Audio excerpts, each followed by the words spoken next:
Take 8. Oh, God. Go again.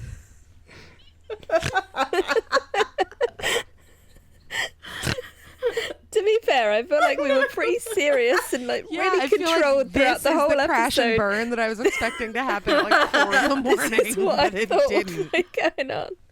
It's all coming out now. Oh, God. Okay. Hello and welcome to the first episode of Magical Space Pussycats. This is a new podcast that is going to be speculative fiction, books and chat between myself and 2 other lovely ladies. My name is Elizabeth and I am from the UK. You may know me better as Books and Pieces on YouTube. And I am joined today by... I'm Chelsea, coming at you guys from Kansas in the United States, better known as the Reading Outlaw on YouTube. And I am Caitlin, coming from London in England, and my channel name on YouTube is Kitty G. Right, anyway, we started this podcast because the 3 of us wanted to have an excuse, really, to get together and chat in a more long-form style. We've all been friends with each other through YouTube for quite some time, but we wanted somewhere to talk more about lady business and books and things that we enjoy. So we decided to start this podcast as a way of discussing a particular book that we're going to be buddy reading each month and letting anybody who fancies joining us joining in. And then we will also talk about what we've been up to and thinking about over the fortnight between each podcast. So that's the plans for the podcast structure. And then anyone else want to say something? We do have an email address as well as a Twitter and YouTube channel, and we will make all of those links available in the info box so that anybody who wants to participate in our bookish chats can feel free to do so. Yes, that is a good point. Yes. Yeah, and basically it's just going to be space and magic and cats and chats, and it's going to be great. We're going to have a lovely time. That's the plan. Yes. And books. Lots of books. Those 2. Forgot them. The main thing. Yes. Oh, God. Oh, I think there's an intro somewhere in there that we can cut together.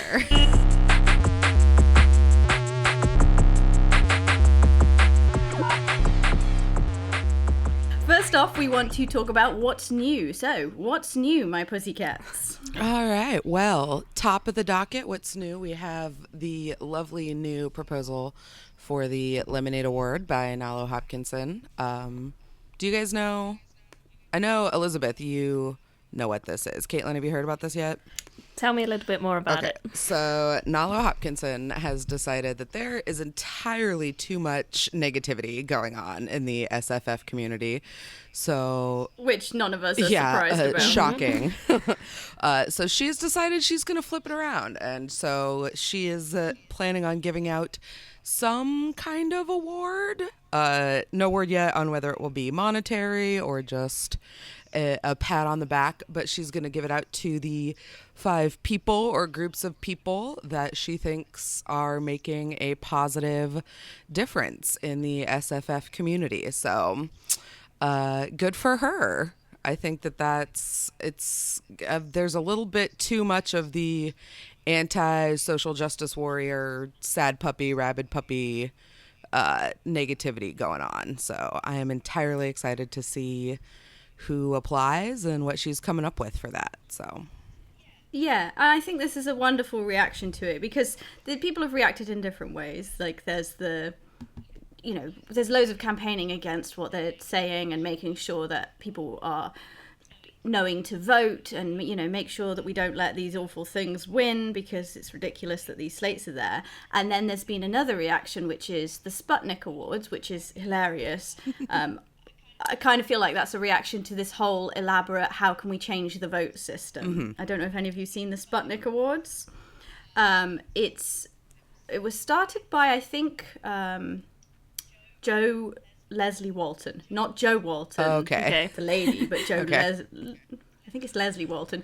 And it's basically you submit your own concept for an award as well as who wins the award. Okay. And it's incredibly elaborate, and basically whoever wins the type of award, then it changes every year. It's like a mutating vote changing system. It's very, very silly, but I think that was kind of started in reaction to the whole like The slating thing. need to the slate thing, and the how complex it is to change an actual award system once it's going, because there's rules and structures in place, and it's really, really difficult.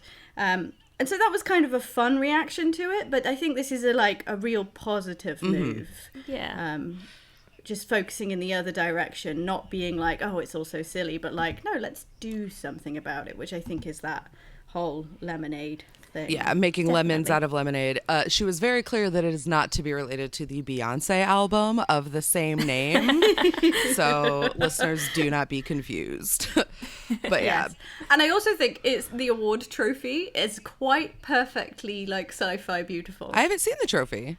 No. Oh, well, it's the picture that they're using on the Twitter account. It's a really amazing kind of like avant-garde citrus reamer. But it's got long pointy legs like the aliens out of War of the Worlds. Nice. And it's just so like, it's got the same aesthetic as the Hugo Award rocket. I see. And it's so perfectly speculative fiction. Oh, man. Oh, More sounds giant good. metal phallic objects to be given out as trophies. Wonderful. Excellent. Well, it's a reamer, so it's slightly different looking, but yeah, Reamers basically. sounds so dirty.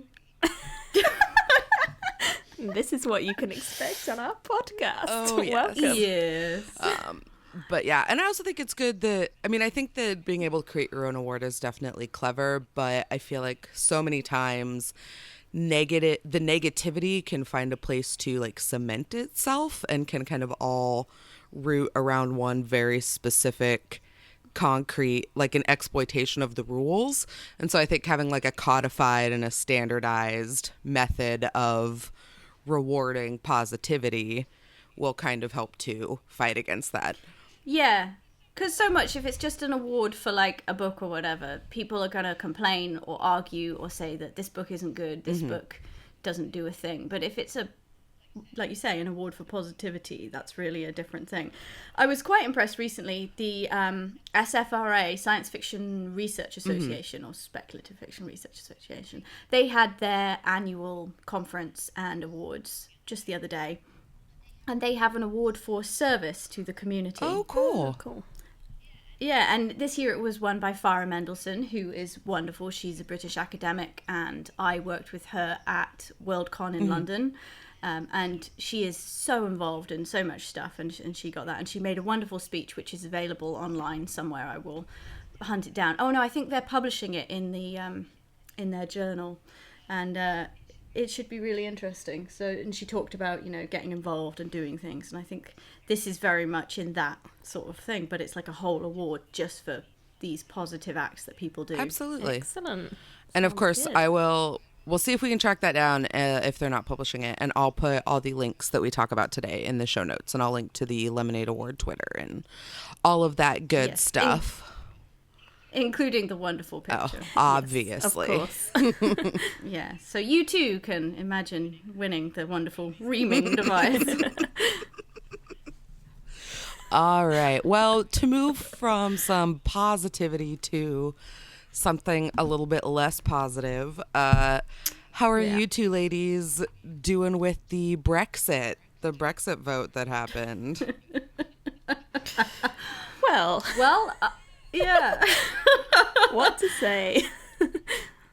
I'm no longer in like panic attack hiding from the world mode, so Well, that's improvement. progress. something. That's good. Progress. Yeah. But that about sums up my reaction to that outcome. Mine was just to hide and not watch the news and try not to talk about it as much as possible. So I'm assuming you both yeah. voted Remain then. We did. We did Yes. indeed. Yeah. Good job. Yeah, for anyone who is somehow unaware of the state of the world, there was a referendum in Britain where the people had to vote whether we wished to remain as part of the European Union or leave. And somehow, I still don't understand it, leave won just. Just about. We're shocked, and then the government has basically collapsed. Yep. Because all the leaders are either being impeached or left or have given up their campaigns to be the leader, and it's just chaos. Yep. It's chaos, really and the knows economy what they're is doing. collapsing, and we're all just hiding in our houses and pretending it's not happening. Yeah, so basically we're living in a dystopian situation right now. Yeah, that sounds completely awful. Like, that's the start of every dystopian adventure movie that I've ever seen. To top it all off Yeah. as well, it's been torrential, stormy thunderstorms the whole time since this has happened, and today is the first day I've seen sunshine, so Even it really the has sky been, is crying. Everything is just so upsetting. It really felt like that. It was like, no, it's the end of the world. Sorry, goodbye. Yeah. But yeah, I mean, to bring it into our, like we were saying, into our speculative fiction thing, it is like a dystopian vision of Europe. And it really didn't help that just a few weeks ago I read a really wonderful book called Europe in Autumn by Dave Hutchinson, and I've been trying to push it on everyone since because now it's just scary. It came out a couple of years ago, and it's set in a near future vision of Europe where all of Europe has crumbled into hundreds and thousands of tiny pseudo states and mini countries and principalities and so there's just this huge ever-changing nightmare of borders and nationalities and I was just like, I was reading it and like the book is obviously very anti this and it was just Everyone should have read and then this it happened before and I'm the like vote. That's what we really Yeah. needed. yeah, we should have published it more widely and forced everyone to read it. Yeah. Yeah. But it just, like we were saying, this is the beginning of dystopian. Like, isolationism is very much the seed of dystopias. If you think of all those YA dystopias, the reason that those societies were able to exist is that they are isolated from a wider world. What happens when people get out is that they see an alternative way of being. And, you know, I'm trying to think of, what am I thinking of? Divergent. Oh, yeah. Oh, yeah. There's the literal wall around the city. And there's even some of that in like the Hunger Games, like that concrete separation of people into like one, like you are one thing.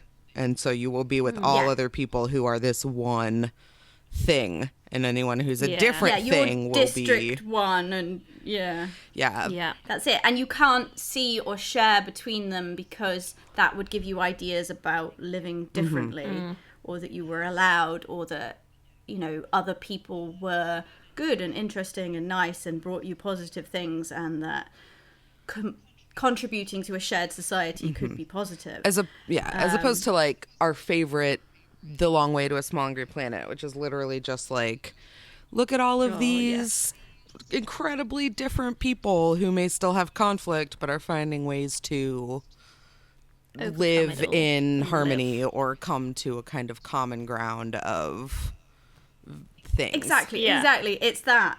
And when you get a positive vision of the future, it's all about that. It's about, you know, discovering new worlds, seeing the possible together. I always said that Star Trek is kind of like a utopian vision of the future for sci-fi people. It's lots of societies. They're all different. You know, you still get that difference, those different planets and species, but they're coming together and accepting their differences and understanding and working together towards what they hope is going to be a better future. There are obviously problems and democracy and bureaucracy causing issues, but it's always a hope for a better future and working together rather than isolationism. And the countries and the planets that fail to get into the Federation are always ones that are divided, nationalistic, isolated. Yeah. And there's a wonderful cartoon about Terry Pratchett from XKCD that I always felt like kind of summed up that idea. And it's a quote from his Bromeliad trilogy, which is about these people who live in these huge flowers, or there's a quote about it, and she said there's these hills where it's hot and it rains all the time. In the rainforest there are these very tall trees, and right in the top branches of the trees there are these great big flowers called bromeliads. And water gets in the flowers and makes little pools, and there's a type of frog that lays eggs in the pools, and the tadpoles hatch and grow into new frogs, and these little frogs live their whole lives in the flowers right at the top of the trees and don't even know about the ground. And once you know the world is full of things like that, your life is never the same. And then the cartoon that XKCD wrote is the guy reading this, and then he gets up from his book and goes for a little walk and suddenly realizes he's inside this little flower and there's this whole world outside it. And he's just looking down from the petal of the flower onto something that we can't see. And it's like that. It's like you can live your whole world in isolation, but once you realize there's a world outside and there's so much more to explore on, like, outside your tiny little nation. Yeah. Then, you know. Yeah. But yes, isolationism is just brings me terrified dystopian visions. Not the greatest. And I think the thing that I've seen, granted, I am coming as an American from the outside into Brexit, but I've seen so many people who have said that if they were given the chance to vote again, they would change their vote, or they voted as a form of protest against things they didn't like. And, like, it doesn't work like that.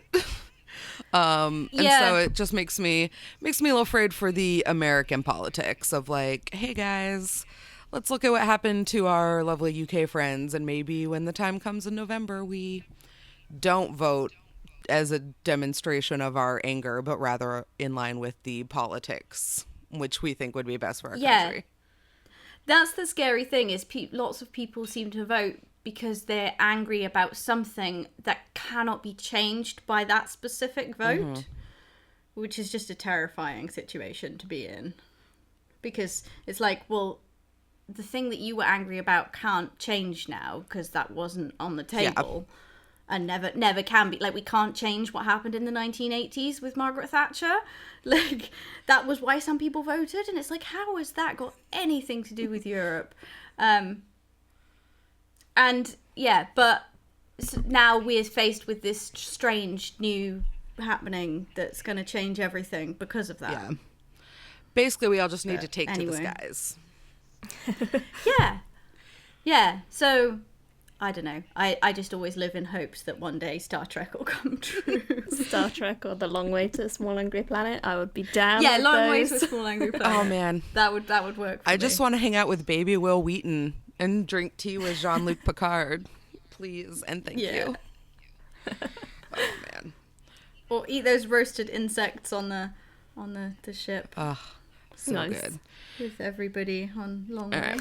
Well, from the far future to the far past, Elizabeth, you wanted to talk a little bit about Outlander and this article that you found? I feel like I've raged for a while, so maybe someone else should Absolutely. take it for a No. bit. All right. Well, in that case, let's switch gears yet again. Still in the far past, the fantasy far past, but I wanted to talk a little bit about Game of Thrones this past season because I'm a big Game of Thrones fan.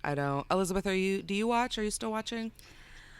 No, I read the books and then I watched the series up to, I think, the end of season 4, maybe. Okay. And it all got a bit bleak and rapey, and I gave up. And I just couldn't watch it anymore. And then did you watch this most recent one, Caitlin, the most recent season? Yes, I have been watching the most recent season. Okay. So I am up to date. All right, good. Well, potential spoilers for any of our listeners who have not yet watched Game of Thrones. I feel like if you're a fan, this will not be spoiling for you because I don't know anybody who has delayed the finale unnecessarily. And let me know if you agree, Caitlin. I think this season was particularly good for the ladies. There was not way less rapey, so not nearly as much rape, and always a positive. Yeah, always surprising. But good. But I definitely thought that this was a lady heavy season for Game of Thrones, which is something I'm always here for. Yeah. We had I would agree with that. We had, I think my favorite storyline, or the one I'm most excited to see unfold, is Cersei Lannister. Basically, just to give you a little catch up, Elizabeth, she had brought in a devout religious cult into King's Landing, the High Sparrows, the Sparrows. I remember from the book. And then to depart from the book into the show, she was put on trial for her crimes of being an awful person. Yeah. And instead of standing trial, she just blew that fucking church right on up. She put wildfire all underneath it, and on the day of her trial, the whole thing went boom. Boom. Oh yeah. So What? I did wonder how she escaped that. How did she manage that? she literally burned it all down. And then burned everyone in Okay. it. Just like all the peeps. Yep. Dead. And then, unfortunately, And she managed to favorite- eliminate lots of her enemies at the same time. Oh, yes. Not just these sparrows, but like various other people she didn't like that much. Yeah, the entire So- Tyrell clan was in the church at the Yeah. time. So my girl Marjorie, Natalie Dormer, is no. not with us Yeah. anymore. She has I'm been very upset about that. And then, of course, because his wife was killed in the explosion at the Sept, wet blanket Tommen just threw himself out of a window. You know. Oh, 'Cause As you that's what do. they as you do. Yeah.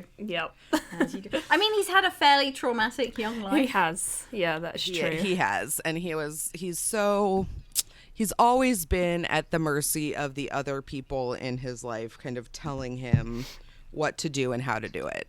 So I will give him credit in that this is one of the few times we saw him exercise some of his own agency in deciding what course his life took next, or didn't take, as the case may be. Yep. But so Cersei is now sitting on the throne. She has taken the Iron Throne. She is the Queen Regent, and she's gonna fuck some shit up, guys. It's gonna be great. I am Yes. quite looking forward to sort of like, I always find out what happens. You can't avoid finding out what happens, even if you're not watching. Like, I am enjoying learning about what happens to her, because it's not often you get like a bad female character who just keeps on going. They always get, when the High Sparrow thing came in, it was like all the rapes and whatever. It was women being punished for breaking the rules. Yeah. It's like, you dressed slutty, or you didn't do what you were told, you didn't stay with your father. Yeah. Like, so you get raped, or you get punished, or you get like, brought in front of the church and then killed, or whatever. But she's turned that around, and now she's like, I'm the queen, fuck you. Exactly. Pretty much. I mean, yep. and you're exactly right, Elizabeth. That's the whole thing. I mean, they literally walk her naked through the street yelling shame. I mean, it doesn't get more Oh my like God. shame walk than that. Which, Yeah. So, although what makes me a little nervous is that in the reputation of the TV show, usually the big bads like that tend to get their comeuppance in a way that is extraordinarily violent, which we saw this season when, like, oh my god, you guys, I can't even talk about it, which is getting so excited. We finally fed Lord Bolton to his own dogs, and it was so good. And It was. that raping, thieving bastard just so it was just so good. He got his comeuppance in the best possible way. Yeah. And as part of that, Sansa, I think, has definitely grown just astronomically within the course of the show, which I just think is so interesting to watch. She was my least favorite for a very long time. Same. She was my least favorite in the books as well. Like, not just the show. She was really not my favorite. Well, her and Caitlin, but obviously Caitlin's long gone. Or Catelyn, whatever she's called. Yeah. The problem is with those two, it's a bit like the Skylar White effect. Like, they're the ones who are actually reacting in the most reasonable manner, in the most, like, the manner which That's most true. people would Oh, yeah, react. it's Like, it's brilliant following Arya and Daenerys, and they're like, you know, launching armies and learning how to be assassins and whatever. But in life, really what you're going to do is freak out and then be like, oh my God, somebody tell me what to do and help me. Absolutely. And Sansa has always used the tools that she was most well equipped with as a, you know, a lady with a capital L. You know, she has relied on her marriage capabilities. She has relied upon her physical appearance and used that to the best of her benefit. I guess it's more that it's nice to see other characters start to vest a little bit more trust in her for things outside of her carrying the Stark name, for things outside of her being a good marriage prospect or holding the keys to Winterfell or what have you. Plus, I just feel like anytime a rape victim can take kind of the ultimate justice against her rape perpetrator is always something that we need to cheer about, mainly because I feel like it gives people who don't necessarily get that opportunity in real life maybe a little bit of a fictional chance to kind of channel some of that urge or some of that desire to see justice be done in the ultimate way. Yeah. But yeah, so I just thought it was a really good finale. We have lots of things are on the move, and I know there are only going to be a couple of more seasons, and they're going to be really short. So I'm hoping that we settle things up with who is taking control of King's Landing, and then we can fight the real big bad and the White Walkers. And I am Team Daenerys, I must admit. I have been since season 1, so... I mean, she's got fucking dragons, man. Like, exactly. She's got dragons. Like, I'm very hopeful. Has her storyline gotten more interesting, though? Because it got really tedious. See, I love her. Like, I've always loved her.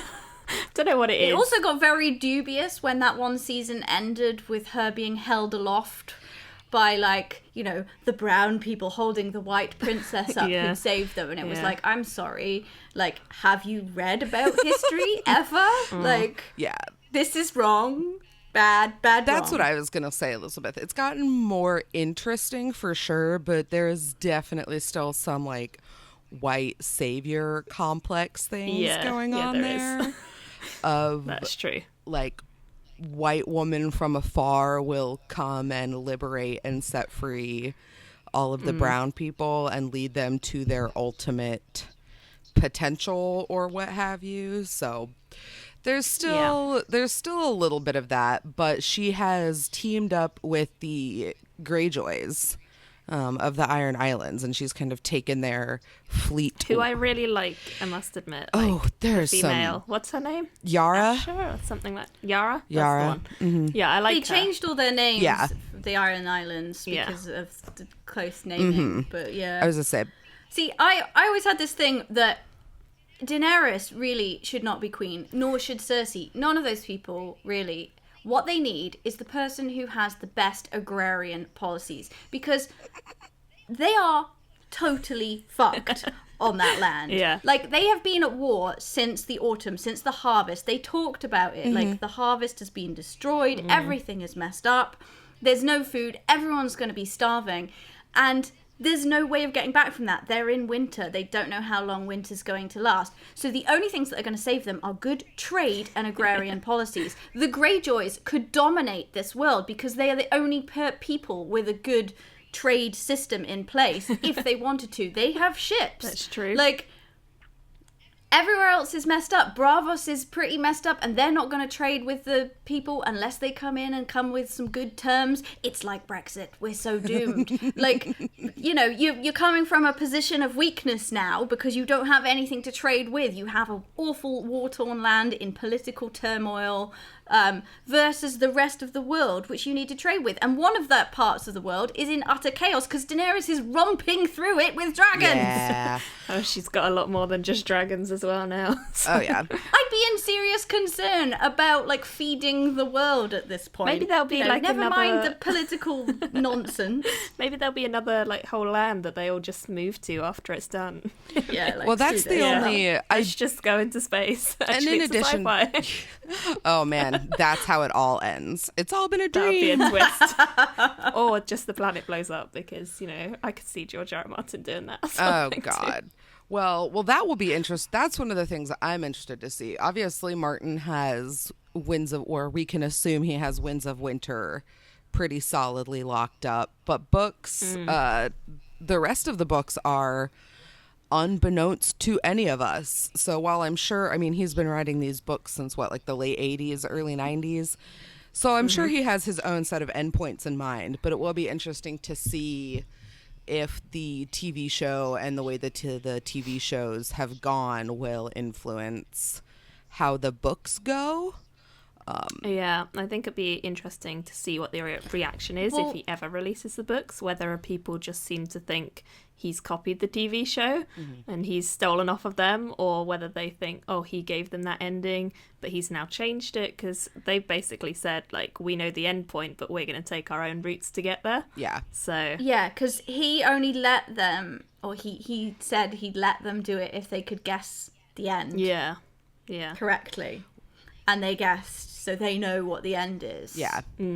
Which, personally, I hope that it is a Daenerys sitting on the throne, not just because she has dragons, but because, like you were saying, Elizabeth, I feel having Tyrion by her side, Tyrion has shown us to be the only character who has a deeper understanding of how politics works, and that give and get of politics and making peace with, or at least making do with, people who you don't necessarily like in order to progress politics. Tyrion would have found a way to deal with the High Sparrow that wasn't just literally blowing that shit up because he doesn't want to deal with it anymore. So I think the two of them together will be interesting. I just want all the Starks to have a happy ending. I just want them all to go back to Winterfell and be family. Just I don't think hanging there was out. ever a happy ending in sight for the Starks. I know. The first few episodes came out. Oh, man. Well, I don't know. A few of them might make it. You never know. Yeah. Oh, man. Bran's just going to be living in trees. Yeah. Chilling. Good. Game of Thrones. All right. Quite the conversation starter. Yes. Well, also on TV things, I'll go back to it now, is Outlander, which I've been watching. There we go. And this is based also on a series of historical fantasy books, this time by Diana Gabaldon? Yeah. Gabaldon? I'm not sure how you say it. I don't know. Yeah, and it started showing last year and was kind of the surprise hit of TV, apparently. And I started watching it when season 2 came out, so I caught up on season 1.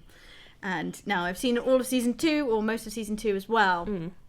And the thing that really surprised me about it was, A, how good it was.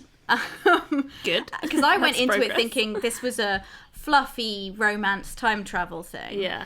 And it's incredibly dramatic.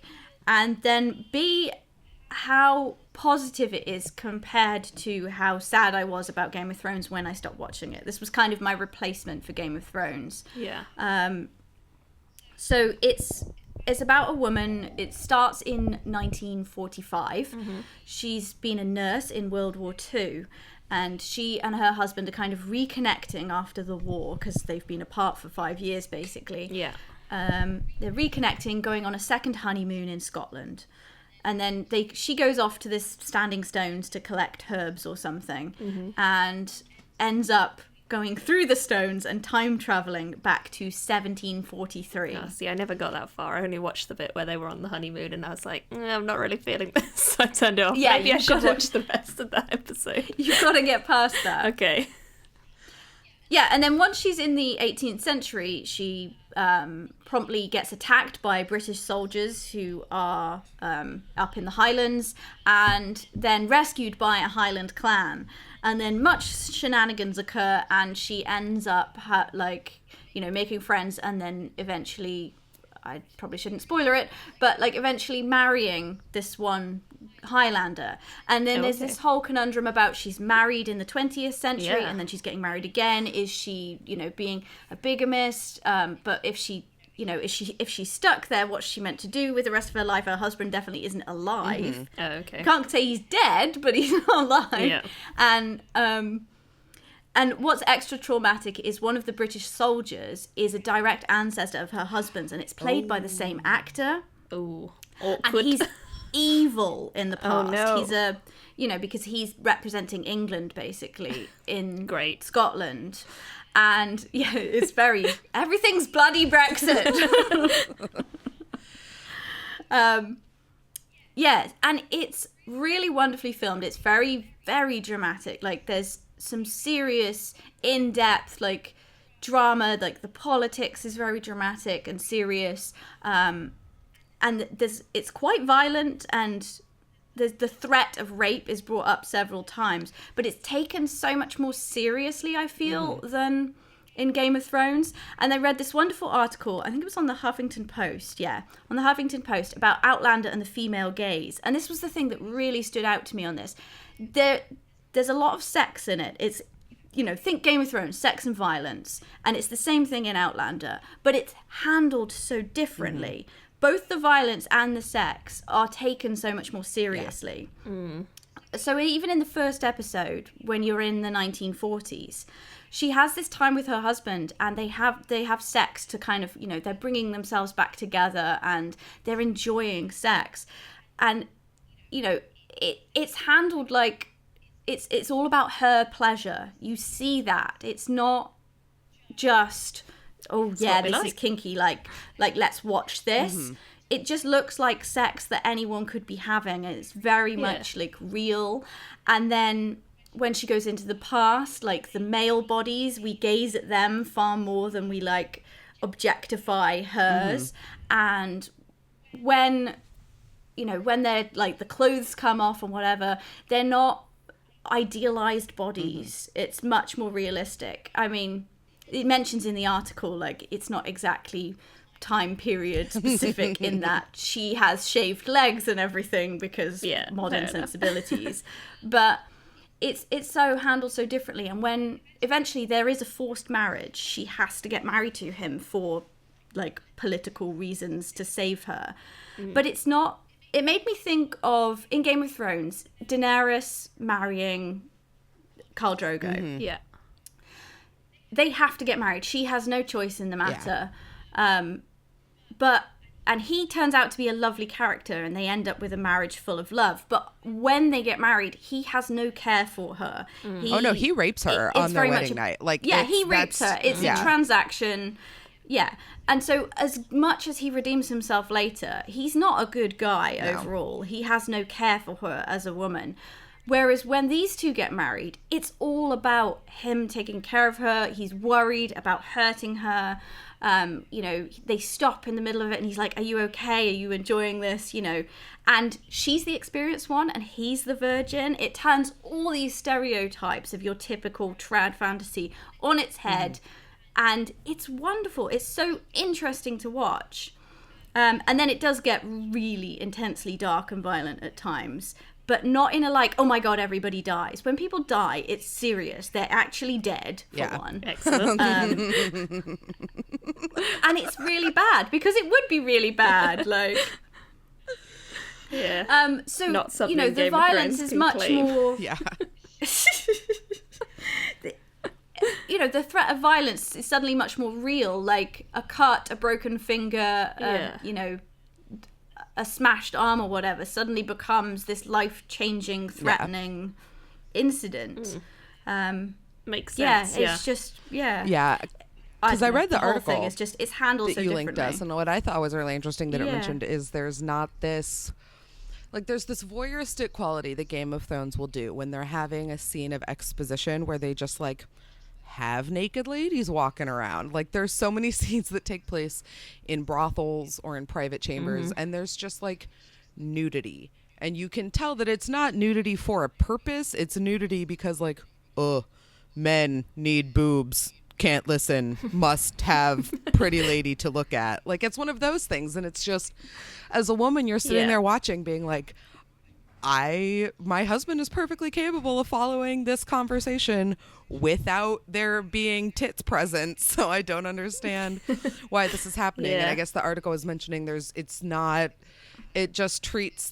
Outlander just treats the body much more realistically and respectfully in terms of that kind of fan service, kind of gratuitous nudity that doesn't serve a purpose or a reason. Yeah. So, and I mean, I've already done spoilers, so we'll throw in a few more. The person who ends up getting raped is Jamie, the guy. What? No. Seriously? Yeah. I did not know that. Yeah, it's a major incident, and he's seriously traumatized afterwards, and it holds it up. Is he raped by Claire, or is he raped by another man? No, by another man. What? You are making me want to watch this, I will admit. You are selling me on this show. It's like too. I need everything is turned over and turned around. Yeah. And but it makes it a big deal, and it makes it, and it makes like the marriage bed and like a relationship between two people like serious and, you know, a place where they can recover from things and save each other and look after each other. And I don't know. It's just that's so fascinating. Interesting. Yeah, that's so interesting. It's not perfect. You know, there's stuff that could that happened that I was like, it's kind of unnecessary, and you know, it's all very silly. I think we'll be living in Star Trek when we can have our completely non-problematic sources of media input. But that definitely, like, I did not know that. It is also, fascinating. Like, really, just seeing things turned around and handled differently, and you're like, see, that's how serious it is. Game of Thrones. Yeah. I'm looking at like, you, it's Game interesting of that, like, Thrones. we've talked about the rape of women several times already in this podcast. Super first podcast. But and it's just been something we've talked about, whereas the minute you told me Jamie had been raped by another man, I was like, it took me aback and caused me to actually be like, wait, what? Like, that is so rarely something that we see, that you're right, flipping it like that. Like, that should be the reaction we have to females being raped on television, and it's not. To anyone being raped, like, it should be taken that seriously. And and Game of Thrones just throws it in there like left, it right, like, it just happens. Like, it's just people getting raped all the time. Just why not? Why not? Exactly. Let's throw people getting raped, but they all happen to be women. Exactly. Yeah. Oh man. Yeah. Whew. That was a lot of talking about rape, guys. Heavy topics. Yeah. Good first topic. Well, I think so. That's what we've been watching and reading. Well, and it's a sad state of affairs, but that is a thing that is in quite a few of the current SFF media sources. Yeah. So, but all right, I think that about wraps up our What's New Pussycats. I think we are ready to introduce the Lady Vaults and talk a little bit about what that is and what we're doing. We are a book club after all. We may have buried the lead a little bit on that one, but we are in fact a book club. So shall we take them through kind of what our hope is for the Lady Vaults, ladies? Yeah, definitely. So shall I go ahead and explain a little bit about the Lady Vault? Please do, Caitlin. So we, as a team, as our little podcast team, decided we think we should look a little bit into some of the older voices in science fiction and fantasy, particularly female voices within science fiction and fantasy. So the Lady Vaults is kind of the way we're going to do that. Each month we're going to choose a book, which is an older science fiction or fantasy book written by a female, and we're going to read it, and we're going to hopefully have some of you guys join us, and we will have discussions during the podcast as well about like our reading progress and what we're thinking of it. So the first book that we're going to be reading is called Sinners, and it is by Pat Cadigan, And this one, I believe, was chosen by Elizabeth. So, well done, Elizabeth. And it's... Thank you very much. Well, hopefully it's a good one. It's we'll hold judgment. We'll wait and see. But I believe it's a cyberpunk book, so that's pretty interesting. I've not read any cyberpunk yet, and it's about a world where there are people called sinners, I'm guessing, and they are not machines but people. They take images from the brains of performers and turn them into a form which can be packaged, sold, and consumed. And it's all about a world where new technology spawns new crime before it hits the streets. So, very hopeful book, no doubt. But it will be interesting to see what some of the older generation bring to the science fiction and fantasy genres. Yeah, well, I picked it because I love cyberpunk, but it's often sort of, I think, if you've not read a lot of it, sort of considered to be a very male subgenre, like a lot of science fiction. Yeah. And that's entirely not true because, of course, there were women writing it as much as there were men writing it. And, you know, there's always women. But when you think cyberpunk, you think William Gibson and Neuromancer. That's what I was going to say. Yeah, and it's the, you know, the male detective on the rainy streets of whatever. It's got a lot of noir detective fiction stuff going on. Yeah. So looking at a woman writing about it, it should be certainly very interesting. And it's not one that I've read before. It's in the Gallant's SF Masterworks series, so it should be very easy for everybody to get hold of if they want to read along. It is also available on Kindle for relatively inexpensive if you are a digital reader, if that's your jam. That's how I found it. So it is out there and it is easy to track down. And it's Sinners with a Y, SYNNERS. It took me a couple extra minutes to find it because I was not spelling it correctly. Yeah. Yeah. So that is going to be the first book that we're going to read, and I think we're going to check in every once at the start of the month, or so this is when we start, and then we'll have another episode every 2 weeks, but we won't finish this book until the end of the month. So you'll have a whole month to participate and read, and hopefully if we get the Twitter up and going, we'll have some stuff going on there about it all as well. Yep. So join us. Definitely join us. And the plan is that each month we will explore further into the Lady Vaults. Yes, so if you have suggestions as well, let us know. So it will always be stories from women from before, did we specify? From the 1990s and earlier. Yeah. Because it's very easy to pick out stuff from the noughties and now that's more contemporary, but we wanted to look into those voices that perhaps are overlooked simply because they're older or have died since, you know, some of the cases women have been writing in science fiction and fantasy since the beginning depends when you specify beginning, but popular fiction. Yeah, and I'm always interested in looking at especially things like cyberpunk or the technology in SF pre-actual technology, you know, talking about computers before there were computers, or this almost kind of Minority Report crime prediction before there were actual technologies that made something like that possible. So well, and Cadigan's stuff is a lot about how the brain and technology interact, which should be very interesting. So plus Pat Cadigan is going to be at WorldCon, which is in Kansas City this year, and I'm going, and it's going to be awesome. Some of us are going. Wait, are you going, Elizabeth? No, man, I just got so excited. And then we wish. That's all right. It's in Sweden next year, I think. Finland. So it'll be on your side of the pond next year. So yes, we can hope. Well, Caitlin and I are going to 9 Worlds next month. So. I'm so jealous. Seeing you guys talk about it on Voxer just gives me all the sad faces because I can't go with you guys.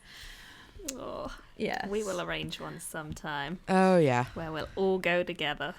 One of these days, we'll just be able to beam ourselves transcontinentally, and then we'll just be going to all the things all the time. Be good. Yeah, definitely.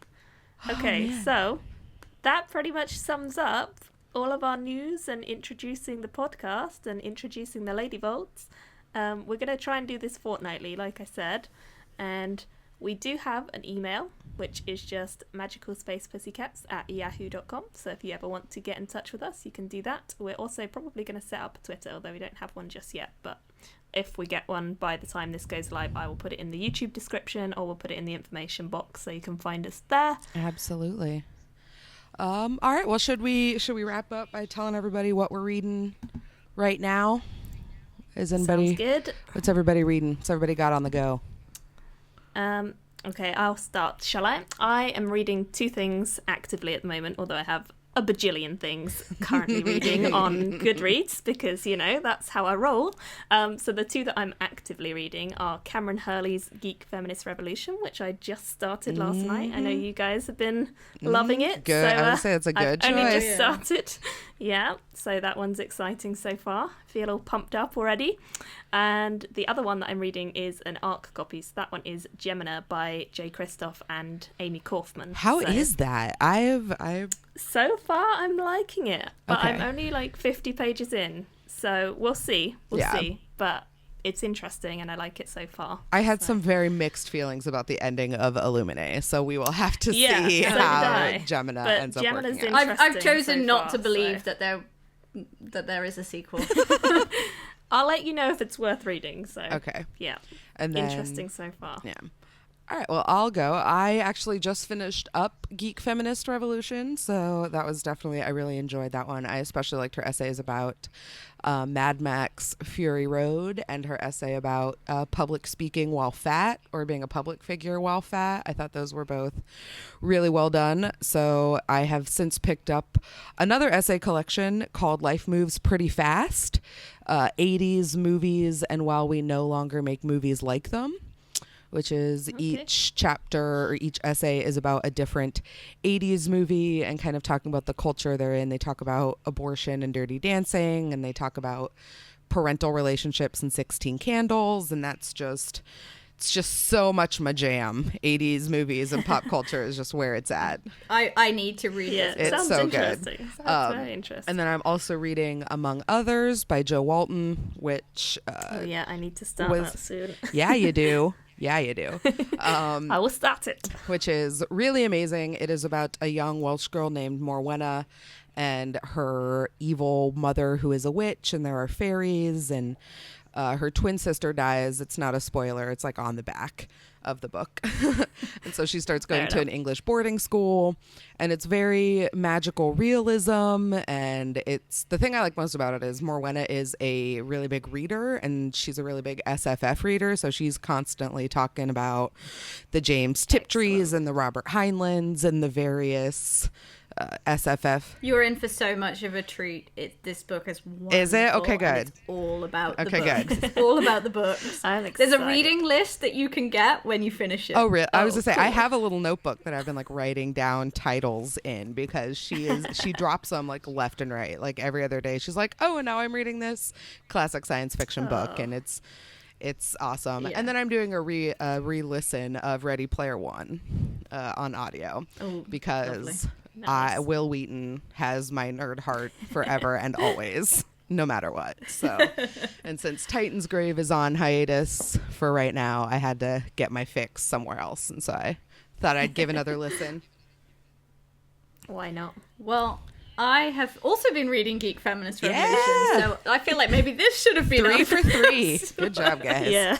It's not a Lady Yeah. Vault pig, but if you want to read the Geek Feminist Revolution as well, you can. Yeah, we'll all talk to you about it. Yeah. Yes, it has been very enjoyable so far. I've not been reading tons this month, mostly because I think I've been in shock about Brexit. Yeah. Yeah. So that I've been picking that up and reading a few essays now and again, which is wonderful because it makes me feel better. Excellent. It's very much like, yes, I will be better at being a human. I shall be good. It's very much it's that inspirational. Yes, do Yes. things, do all the things, conquer the world. Sometimes you just need that. Sometimes Yeah, it's man. Yes. Cameron Hurley's good for a kick in And- the pants, that's for sure. She will. She seriously is. And then I've been listening to Etiquette and Espionage by Gail Carriger. Ooh, is that the first Nice. one in the Finishing School series? yes, it's number 1 in the Finishing School series. So it's like younger audiences than the Parasol Protectorate. So We are it's reading written that for next younger month. I was going to say, audiences. Caitlin and I are picking that up in August. It should be. It Oh, should be are good. Yeah, you? we're Yeah. going to do the whole thing. Well, so. it's so far it's very fun. It's not quite got me in the same way that the other series has, because it's that younger teenage sort of thing. It's like boarding school style, but it is really good, very fun. And I'm just doing anything to hold me over until Imprudence comes out. Right? Yeah. All the Go character. So many Just good books. I have a need for that book. Oh man, Yeah. I'm guessing there probably aren't gonna be quite good. as many Felicio and Dick references in the Finishing School series like there are in the rest of the there books. are Probably not. Yeah, Shame. it is missing that like wonderful sort of grown-up humor that you do get, but you know what can you do? It's for 13-year-olds. But it's a wonderful introduction if people are coming in as younger readers, and you know you think they will enjoy this when it's appropriate for them to read such innuendo. Excellent. Oh man. But yes, as yet. So if you want more like adventures with petticoats and like poison, then this is definitely the way to go. I mean, Excellent. those are the top 2 bullet points on my list of things that I'm looking to read all the time. Petticoats and Always. poison, always. Every single time. All right, folks. Yeah. Well, I think Go ahead. Wrap So us next up, wrap us time, up.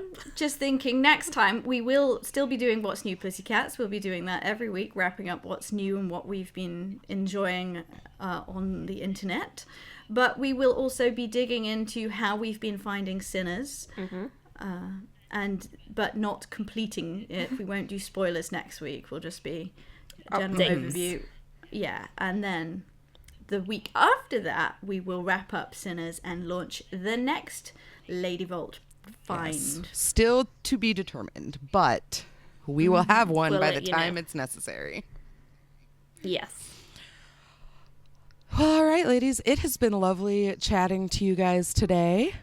Listeners, as always, we will get the link to the Twitter and our email and the YouTube all up and running and put it out on all the various social medias so you guys can come find us and read along and hang out. Otherwise, I think this is us signing off. So, Happy reading and goodbye. bye, guys.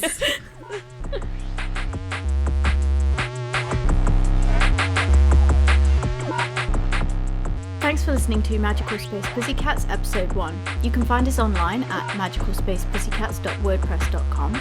You can email us at magicalspacepussycats@yahoo.com or find us on Twitter at magic_space_cat. Thanks for listening.